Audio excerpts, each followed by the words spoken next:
Let's see what Andrew Huberman has to say about freediving. Freedivers, it is a very dangerous sport because for most people, when carbon dioxide levels increase in the bloodstream and brain, triggers this gasp reflex. What freedivers train is carbon dioxide tolerance.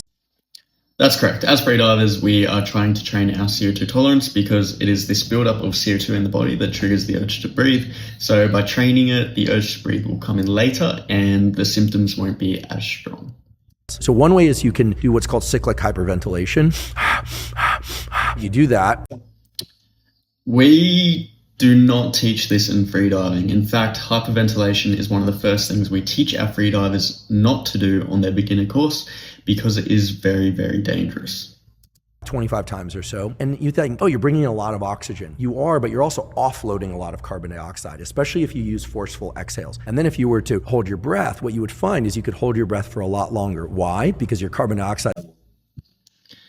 That's not true either. You can't actually hold your breath longer by hyperventilating.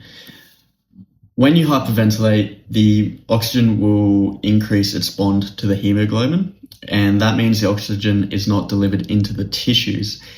And it's a part of that delivery that actually keeps you conscious throughout a breath hold. So by eliminating that process, you will actually be more at risk of a blackout earlier. So your breath hold is reduced. Levels are reduced, so you don't have the same impulse to breathe. But what he is saying as well, which is correct, is that the urge to breathe won't come in as early. If you do that before going underwater, but your carbon dioxide is then lower, you're going to be able to stay under longer. The way they die is they'll just be swimming, feeling completely calm because they've trained up this CO2 tolerance. And when they die, they don't suddenly feel like, oh my goodness, I'm running out of air. It's just lights go black. And so they're alive and then they're gone. That's not how a shallow water blackout works. Usually there are some signs and symptoms that lead up to that point, and it is quite difficult to push yourself to the point of a blackout.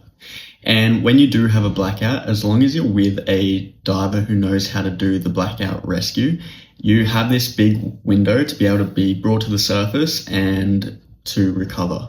If you don't have a buddy, that's where the blackout is more likely to lead into drowning or death. Whereas what we teach on our freediving course is how to actually manage, both reduce the risk of a blackout, and if it does happen, how to respond to one.